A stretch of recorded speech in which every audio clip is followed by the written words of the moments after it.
CTET में अगर अभी तक आपने कुछ नहीं पढ़ा तो इस क्लास को देख लो, और 2 दिन बाद जो सीटेट होने वाला है 7-8 फरवरी को, उस सीटेट में आप कम से कम पास तो हो ही जाओगे। पास होने से आपको कोई नहीं रोक सकता है। अगर अभी तक आप कहीं बिजी रह गए या आपको अब पढ़ने का टाइम नहीं है, क्योंकि 2 दिन बाद तो आपका एग्जाम हो जाएगा, तो इस सीटेट के इस वीडियो को देख लो, क्योंकि सीटेट पास करने का कुछ ट्रिक्स भी होता है जिससे सीटेट आप पास कर सकते हो।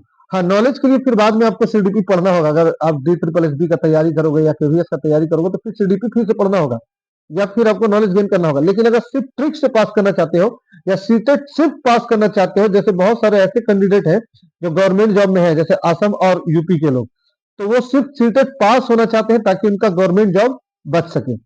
तो इस वीडियो को, यह वीडियो उन लोगों के लिए बहुत ज्यादा महत्वपूर्ण है। इस वीडियो को स्किप नहीं कीजिएगा, लास्ट तक बने रहिएगा और समझिए कि इस सीटेट के इस वीडियो में हम क्या देने वाले हैं। देखिए, सबसे पहले तो हम सीटेट की इस वीडियो में पॉजिटिव निगेटिव टैगवर्ड देंगे, जिससे कि आपका 70 से 80 नंबर ऐसे ही निकल जाएगा पॉजिटिव निगेटिव टैगवर्ड में। फिर 10 से 15 नंबर, 20 नंबर जो होगा, उसमें हम आपको ये बताएंगे कि कौन सा ऑप्शन, 4 ऑप्शन जो होता है उसमें से मोस्ट प्रोबेबली कौन सा ऑप्शन सही होता है। ये बात हो गया। एलिमिनेशन मेथड बताएंगे। एलिमिनेशन मेथड क्या होता है उसको बताएंगे इस वीडियो में। साथ में ये भी बताएंगे कि अगर आप सब क्वेश्चन कर लिए हैं और फिर भी कुछ क्वेश्चन रह गया, 25 से 30 क्वेश्चन रह गया है और आपके पास अब टाइम नहीं बचा है, एग्जाम में आप बैठे हुए हो, तो उस कंडीशन में आप क्या करोगे, कैसे तुक्का मारोगे। तुक्का मारने की सबसे हेवी ट्रिक बताएंगे, ऐसा ट्रिक जो यूट्यूब पर अभी तक किसी ने नहीं बताया हो। तो स्टार्ट करते हैं आज का क्लास। इससे पहले कि क्लास को स्टार्ट करें, वेलकम करते हैं आप सभी का, आपका ही अपना चैनल है सार अकेडमी। तो सार अकेडमी पर वेलकम करते हैं। और सार अकेडमी को आप लोग अभी तक, जहां तक आप लोगों ने सपोर्ट किया, सब्सक्राइब किया, शेयर किया, लाइक किया, उम्मीद है इस वीडियो को भी सब्सक्राइब करोगे, इस वीडियो को भी लाइक करोगे, शेयर करोगे और हमें कमेंट सेक्शन में कमेंट करके हमें ये जरूर बताओगे कि यह वीडियो आपको कैसे हेल्प कर रहा है। ठीक है, तो पहले टैगवर्ड पढ़ लेते हैं। इस टैगवर्ड को पढ़ने के बाद हम लोग थोड़ा सा पीवाईक्यू यानी कि प्रीवियस ईयर क्वेश्चन कर लेंगे जो टैगवर्ड के ऊपर बेस्ड होगा। ठीक, ये एमसीक्यू कर लेंगे। देखिए, जहां कहीं भी सीटेट के ऑप्शन में क्वेश्चन अगर पॉजिटिव में रहेगा, क्वेश्चन पॉजिटिव में रहेगा और ऑप्शन में बाल केंद्रित सक्रिय अधिगम, रचनात्मक अनुभव आधारित अधिगम या फिर समस्या समाधान विधि, आलोचनात्मक चिंतन, समालोचनात्मक चिंतन, प्रेरणा सहयोग, समावेशी शिक्षा, अर्थपूर्ण अधिगम, ये सारी चीज लिखी रहेगी, तो आप उसको क्या करेंगे मालूम है, आप उसको सही कर देंगे। आप उसको क्या करेंगे, सही कर देंगे। देखिए, सीटेट 2 तरह से सवाल पूछता है। पहला सवाल रहेगा पॉजिटिव। पहला सवाल में सीटेट क्या करेगा, सवाल रहेगा पॉजिटिव, पॉजिटिव सवाल देगा और यहाँ पर 1 ऑप्शन, 2 ऑप्शन, 3 ऑप्शन, 4 ऑप्शन, इसमें से 3 ऑप्शन आपको दे देगा पॉजिटिव, नहीं 3 ऑप्शन दे देगा आपको निगेटिव, निगेटिव, निगेटिव, निगेटिव, एक दे देगा पॉजिटिव। तो पॉजिटिव क्वेश्चन का जो आंसर होगा वो हमेशा पॉजिटिव होगा। ठीक, ये बात रही। उसका एक क्वेश्चन टाइप क्या होता है, क्वेश्चन भी निगेटिव, ऑप्शन में 1 ऑप्शन, 2 ऑप्शन, 3 ऑप्शन, 4 ऑप्शन। इसमें क्या करेगा, निगेटिव क्वेश्चन तो पूछ लिया ही, तो इसमें क्या करेगा, एक जगह कहीं निगेटिव दे देगा, बाकी सब ऑप्शन पॉजिटिव, सब ऑप्शन पॉजिटिव। तो आपको पॉजिटिव ऑप्शन को काट देना है क्योंकि क्वेश्चन निगेटिव में पूछा गया है, तो निगेटिव का भाई निगेटिव आंसर हो जाएगा। ये ट्रिक आप अपनाइए, ये एलिमिनेशन मेथड होता है। ठीक, ये आप अपनाइए, आपका एग्जाम अच्छे से, आपको कम से कम पास होने से तो कोई नहीं रोक पाएगा। ठीक, बाल केंद्रित शिक्षा जहां भी देखिएगा वो ऑप्शन मोस्ट प्रोबेबली अगर पॉजिटिव क्वेश्चन पूछा गया तो सही होगा। सक्रिय अधिगम में भी क्वेश्चन अगर पॉजिटिव में है तो सही होगा। हम क्वेश्चन एक करके आपको एग्जांपल दे देंगे।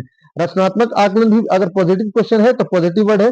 अनुभव आधारित आकलन पॉजिटिव वर्ड है। समस्या समाधान विधि भी पॉजिटिव वर्ड है। आलोचनात्मक सोच भी पॉजिटिव वर्ड है। प्रेरणा व सहयोग भी पॉजिटिव वर्ड है। समावेशी शिक्षा भी पॉजिटिव वर्ड है। अर्थपूर्ण अधिगम भी पॉजिटिव वर्ड है। ये इतना पॉजिटिव वर्ड्स, अगर आप इतना पॉजिटिव वर्ड्स करके जाते हो तो आपको सीटेट करने में तो इजी पड़ेगा। ठीक है, यानी कि आपको कभी भी ऐसा नहीं लगेगा कि इस पॉजिटिव वर्ड को करने के बाद आप लॉस में हो। और एक बात याद रखिएगा, लगभग 80% से 90% जो क्वेश्चन होते हैं वो पॉजिटिव टैग वर्ड्स के हिसाब से सही हो जाते हैं। 10 से 15 क्वेश्चन ऐसे होंगे जो आपके नॉलेज बेस्ड होगा, तो आप उसको नॉलेज बेस्ड ही सॉल्व करोगे, लेकिन बाकी क्वेश्चन को आप पॉजिटिव नेगेटिव टैग वर्ड्स करके कर सकते हो। ये क्लास उन लोगों के लिए जिन्होंने अभी तक तैयारी नहीं की है, और जो लोग पढ़ लिए हैं, जिन लोगों ने सार अकेडमी को सब्सक्राइब कर रखा था, लगातार क्लास देख रहे थे, डेली क्लास देख रहे थे, उन लोगों के लिए तो आप नॉलेज बेस्ड और कई तरह से वो लोग सॉल्व कर लेंगे। ठीक है, तो निगेटिव टैग वर्ड्स क्या है, रटंत निगेटिव वर्ड्स है। यानी कि बच्चे को कभी भी रटन शिक्षा नहीं देनी है, दंड नहीं देना है, पीटना नहीं है, भय बच्चे के दिल में नहीं रहना चाहिए, बल्कि जिज्ञासा होना चाहिए। शिक्षक केंद्रित कभी शिक्षा नहीं होती है, बल्कि सिर्फ बाल केंद्रित होती है, ना शिक्षक केंद्रित होती है, ना पाठशाला केंद्रित होती है, ना विद्यालय केंद्रित होती है। सिर्फ और सिर्फ बाल केंद्रित होती है। बाल केंद्रित जो होता है वो पॉजिटिव टैगवर्ड्स है। देखिए यहाँ शिक्षक केंद्रित है, यहाँ बाल केंद्रित है। बाल केंद्रित ज्यादा सही है। कठोर अनुशासन नहीं, लचीला अनुशासन होना चाहिए। कठोर अनुशासन नहीं, लचीला अनुशासन। तो कठोर अनुशासन एक तरह का निगेटिव टैगवर्ड्स है, ठीक है। उसके बाद बच्चे निष्क्रिय नहीं, सक्रिय होने चाहिए। केवल व्याख्यान विधि नहीं, बल्कि आपको व्याख्यान विधि तो आपको बच्चे के लिए इस्तेमाल करना ही नहीं, मिडिल स्कूल और प्राइमरी लेवल पर, है ना। खोजबीन विधि बाहरी प्रेरणा नहीं, बल्कि अंदरूनी प्रेरणा होनी चाहिए। इनर इनर मोटिवेशन होना चाहिए, ठीक है। जैसे बाहरी प्रेरणा नहीं होनी चाहिए। बाकी बाहरी प्रेरणा और ये सब चीज जो है डिटेल आपको पहले पढ़ लेना चाहिए था, वो समय चला गया, ठीक। तो बाल केंद्रित सक्रिय अनुभव को आपको हमेशा टिक लगाना है। रटन, दंड और शिक्षक केंद्र को हमेशा हटाना है। यानी कि अब देखिए सार अकेडमी को आप लोग सब्सक्राइब करते आए हो तो अभी भी कर लो, क्योंकि ये ट्रिक हमारे द्वारा दिया गया है। अब आइए कुछ और ट्रिक या कुछ क्वेश्चन कर लेते हैं, उसके बाद फिर एक आपको मेथड भी बताएंगे कि आपको क्वेश्चन, ये तो टैगवर्ड्स हो गया, ये तो हो गया टैगवर्ड। अब आपको हम ये भी बताएंगे कि क्वेश्चन आपको डील कैसे करना है टैगवर्ड के अलावा। ये तो क्वेश्चन आप जो है लगभग 150 क्वेश्चन में आप जो है टैगवर्ड से 70 से 75 नंबर जो है आपको 70 से 75 क्वेश्चन सही कर लोगे। 75 क्वेश्चन, फिर भी आपका 5 से 7 क्वेश्चन और करना बाकी रहा अगर ओबीसी में है तो। और अगर जनरल जनरल में हो तो आपको लगभग जो है 10 से 12 क्वेश्चन 15 क्वेश्चन और करना बाकी रह जाएगा। तो उसके लिए भी आप कुछ समझ लीजिए, पहले इस बेस पर क्वेश्चन कर लेते हैं। जी हाँ फ्रेंड, जैसा कि आप लोगों ने अभी टैगवर्ड्स पढ़ा, तो टैगवर्ड से रिलेटेड छोटा सा प्रैक्टिस कर लो, क्योंकि 2 दिन बाद आपका एग्जाम है। और ये क्लास उन्हीं लोगों के लिए जो अभी तक कुछ भी तैयारी नहीं की है, इस क्लास को देख के जाइए, आपका एग्जाम अच्छा जाएगा। तो टैगवर्ड्स आप इसमें पकड़िएगा। कक्षा में प्रश्न पूछने, चर्चा करने और अनुभव साझा करने के अवसर देना किस पर आधारित है। यानी कि ये जो वर्ड्स है इसमें, प्रश्न पूछना, चर्चा करना, अनुभव साझा करना, ये सारा पॉजिटिव वर्ड है। तो जब पॉजिटिव में क्वेश्चन पूछा गया तो आंसर भी पॉजिटिव में होना चाहिए। तो रटन विद्या पर आधारित नहीं, रटन विद्या निगेटिव टैगवर्ड है। शिक्षक केंद्रित नहीं, बाल केंद्रित होता है, ये भी निगेटिव है। कठोर अनुशासन, ये भी निगेटिव है, क्योंकि सवाल पॉजिटिव में, इसलिए पॉजिटिव का पॉजिटिव आंसर सही हो जाएगा। बाल केंद्रित शिक्षा पर आधारित है, ठीक है, ये रही बात। चलिए, निम्नलिखित में से कौन सा कथन अर्थपूर्ण अधिगम को बढ़ावा देता है।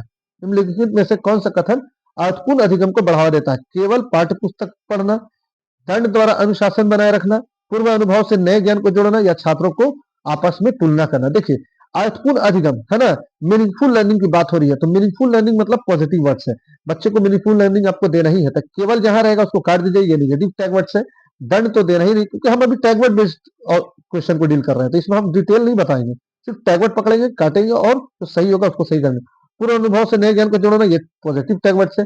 छात्रों की आपस में तुलना तो बिल्कुल नहीं करना है, क्योंकि हर एक बच्चा अपने आप में स्पेशल होता है। तो यहाँ पर सी आंसर, क्योंकि पॉजिटिव है भाई, पॉजिटिव सही। कक्षा में कक्षा में आंतरिक प्रेरणा को बढ़ावा देने के लिए, बढ़ाने के लिए शिक्षक को क्या करना चाहिए। इनर मोटिवेशन को बढ़ावा देने के लिए बार बार पुरस्कार देना चाहिए, है ना, या वातावरण बनाना चाहिए, सीखने में आनंद और स्वतंत्रता देना चाहिए, या कठोर नियम लागू करना चाहिए। तो ये तो होगा नहीं रटने वाला, बार बार पुरस्कार नहीं देना है, क्योंकि बार बार पुरस्कार देने से आंतरिक मोटिवेशन खत्म हो जाता है, ठीक है। आंतरिक मोटिवेशन जो है वो पॉजिटिव टैगवर्ड्स है। कठोर नियम तो लागू करना नहीं है, ये भी निगेटिव टैगवर्ड्स है। तो पॉजिटिव का भाई पॉजिटिव, सीखने में आनंद आना चाहिए, बच्चे को अच्छा लगना चाहिए सीखना। निम्नलिखित में से कौन सा सक्रिय अधिगम का उदाहरण है। शिक्षक द्वारा व्याख्यान देना, छात्र द्वारा केवल नोट्स याद करना, समस्या समाधान एवं समूह कार्य, परीक्षा परीक्षा केंद्रित शिक्षण। तो परीक्षा केंद्रित नहीं होना चाहिए, छात्र द्वारा केवल तो ऐसे ही कट गया। और शिक्षक द्वारा लगातार व्याख्यान नहीं देना है प्राइमरी लेवल मिडिल लेवल पर। तो समस्या समाधान एवं समूह कार्य सक्रिय अधिगम का मेन कारण है। तो ये आप टैगवर्ड्स पकड़ करके इतना क्वेश्चन कर लिया, तो इस तरह से टैगवर्ड्स पकड़ करके आप एग्जाम में भी अच्छा कर सकते हो, ठीक। अब आइए वो ट्रिक जो आपको, ये तो आपका 70 से 80 नंबर गेन करेगा, फिर भी आपका 2 नंबर बचा हुआ है 82 पास करने के लिए, और 10 नंबर बचा हुआ है आपको जनरल में 90 पास करने के लिए। तो उसको आप देख लीजिए कि वो क्या क्या ट्रिक है, ठीक है। तो देखते हैं उसको। चलिए, तो जैसा कि आप देख पा रहे हैं कि फर्स्ट फेस में ही लिखा हुआ है तुक्का। तो तुक्का कैसे मारेंगे इस वीडियो में भी समझेंगे। और तुक्का तभी मारा जाता है जब आपको उस क्वेश्चन का जरा भी नॉलेज नहीं होता है, तब आप तुक्का लगाइएगा। ऐसे नहीं कि हाँ आ रहा है तब तुक्का लगा रहे, आ रहा तो आपको सही लगाना, ठीक है। तो समझिए, तो ज्यादातर जब बड़ा ऑप्शन होगा, 4 ऑप्शन दिया रहेगा, 1 2 3 4 ऊपर क्वेश्चन रहेगा, तो जिसमें ज्यादा बड़ा कोई ऑप्शन रहेगा, मोस्ट प्रोबेबली जो है आपका 70 से 80% जो होता है वो ऑप्शन सही होता है। तो ज्यादा बड़े ऑप्शन के साथ आप जा सकते हो, छोटा ऑप्शन के साथ रुक सकते हो। अगर आपको उस क्वेश्चन का आंसर नहीं पता है तब, ये एक तुक्का हो गया, ठीक है। फिर आप इलिमिनेशन मेथड का भी यूज कर सकते हो। इलिमिनेशन मेथड का, इलिमिनेशन मेथड मतलब क्या कि आपका 4 ऑप्शन है, 1 2 3 4, ये इलिमिनेशन मेथड रहता है, कंटेंट में यूज होता है, ठीक है। तो मान लो कि सबसे पहले 2 ऑप्शन काट दो, जो पक्का आपको होगा कि ये तो होगा ही नहीं, और फिर इन दोनों ऑप्शन में से एक पर इलिमिनेट करके सही लगा दो। ये हो गया एक ट्रिक इलिमिनेशन मेथड। यानी कि ऐसा नहीं कि आपको सही आंसर ही सीधा खोजने लगना है, सबसे पहले जो नहीं होगा उसको हटा देना है तो बाकी जो होगा, तो दोनों में कंफ्यूजन है, तो जो जिसकी तरफ 60% आपका मन जा रहा है उसके तरफ आपको चल जाना। तो ये हो गया इलिमिनेशन मेथड। अब आइए जीन पियाजेट और वाइगोस्की अगर आएगा तो क्या कीजिएगा। तो देखिए जीन पियाजेट और वाइगोस्की आएगा था, जीन पियाजेट जहां जहां संज्ञान रहेगा, ठीक, जहां जहां संज्ञान रहेगा, जहां जहां आपको समायोजन रहेगा, जहां जहां जो है अकोमोडेशन रहेगा, और जहां जहां इक्विलिब्रेशन रहेगा, इस सारे चीज के साथ आपको जीन पियाजेट के साथ चल जाना। और जहां समाज रहेगा, जहां समाज रहेगा आपको वाइगोस्की के साथ जाना है, स्कैप फोल्डिंग रहेगा वास्कोविचिस के साथ जाना है, और अहम केंद्रित रहेगा तो पियाजे के साथ जाना है, आत्म केंद्रित रहेगा तो वाइगोस्की के साथ जाना है, ठीक है। अब एनसीएफ एनईपी आरटीई क्या कहता है, देखिए एनसीएफ एनईपी और आरटीई ये सारी बात एक ही कहता है कि बच्चा क्या है, बच्चा राजा है, बच्चा क्या है, राजा है। तो बच्चा के प्रति जो भी पॉजिटिव रहेगा उसमें आप एनसीएफ एनईपी के साथ आप जा सकते हैं। एनसीएफ एनईपी अगर आप पढ़ लिए हो तो ठीक है, नहीं पढ़े हो तो इतना जान लो कि बच्चा को पॉजिटिव मानता है एनसीएफ एनईपी आरटीई। एक सवाल आता है 2018 में भी आया था कि क्लास 3 में पढ़ने वाला बच्चा फेल हो गया, क्या हुआ, तो उसने नहीं पढ़ाई की, या गार्जियन ने साथ नहीं दिया, टीचर ने नहीं पढ़ाया, या व्यवस्था फेल हुई। तो इन तीनों ऑप्शन को नहीं करेंगे, व्यवस्था फेल हो गई, यानी कि एक बच्चा फेल हुआ, पूरा व्यवस्था, यानी कि डीओ ऑफिस से लेकर के स्कूल तक की जितनी व्यवस्था बनाई गई थी बच्चे को पढ़ाने के लिए एक स्कूल के अंदर, वो सारा फेल हो गया, ठीक है। तो ये चीज है। तो ये अब तुक्का कैसे लगाएगा, देखिए तुक्का का एक और बता देते हैं तुक्का का। अब सब कर लियो, सब कर लिए तो क्या रहता है, 1 2 3 4 5 6 ऐसे ही ओएमआर रहता, 7 8 रहता, ठीक है। इसी तरह से 100 तक लगा रहता, ठीक। और 100 तक आपको क्या करना है, 100 तक आपको फिल करना है। तो आपने क्या किया, छोड़ छोड़ के पहला का लगाया है, पहला का ए लगाया है सही, फिर 19 का लगाया है बी, और फिर ऐसे करते करते करते करते लगभग जो है आप जो है, लगभग जो है आपको 85 नंबर आप लगा दिए। 85 नंबर में आप 100% या 95% श्योर है कि आपका मेरा मेरा जो है 82 आ जाएगा। अब आप तो पास तो हो गए हैं, अब नंबर आपको बढ़ाना है।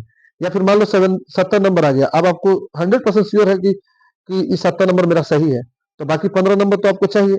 तो आप गिन लो कि कितना क्वेश्चन आपका बचा है। जैसे मान लो कि 5 नंबर का क्वेश्चन बचा है, फिर 13 नंबर का क्वेश्चन बचा है, फिर 19 नंबर का क्वेश्चन बचा है, फिर 56 नंबर का क्वेश्चन बचा हुआ है। ऐसे करते करते गिन लो, और गिन लो कि कितना क्वेश्चन बचा है। तो सब क्वेश्चन गिनोगे तो मान ली बचा हुआ क्वेश्चन आ जाएगा आपका 30 क्वेश्चन। 30 क्वेश्चन में कोई एक लेटर पकड़ करके, लेटर जब भी पकड़ोगे बी या सी पकड़ोगे, ठीक है, बी या सी। या फिर ऐसे दे सकते हो कि आप अपने ओएमआर में सबसे कम कौन लेटर को भरे हो उसको पकड़ लो, तो उतना तो टाइम रहेगा नहीं, तो कोई एक लेटर पकड़ के B B B B C C C सब में भर देना है। तो अगर 30 ठो बी भरोगे तो मेरे हिसाब से मोस्ट प्रोबेबली जो है 12 ठो 13 ठो बी सही हो जाएगा। तो ये ट्रिक है, तो ये ट्रिक था। ऐसे ट्रिक आपको यूज नहीं करना, अगर आप पढ़े हुए हैं तो आपने तैयारी कर रखी है, तो ये ट्रिक उन लोगों के लिए है जो अभी तक तैयारी नहीं किया है और जिनको एग्जाम से डर लग रहा है और एग्जाम आ गया है, तो वो लोग इस ट्रिक का यूज करके एग्जाम को क्रैक कर सकते हैं। तो अगर ये वीडियो पसंद आया हो तो हमें जरूर कमेंट कीजिए, और सीटेट के कंप्लीट नोट्स के लिए भी कमेंट कीजिए। एक कमेंट आया था कि सर पीडीएफ मिल सकता है, तो इतना जल्दी पीडीएफ नहीं मिल सकता है, 2 दिन बाद आप एग्जाम, आप पीडीएफ लेकर आप क्या कीजिएगा, है ना। तो सीटेट के कंप्लीट नोट्स के लिए भी आप हमें कमेंट कर सकते हैं, हैंड रिटन नोट्स मिल जाएगा। और बेस्ट ऑफ लक।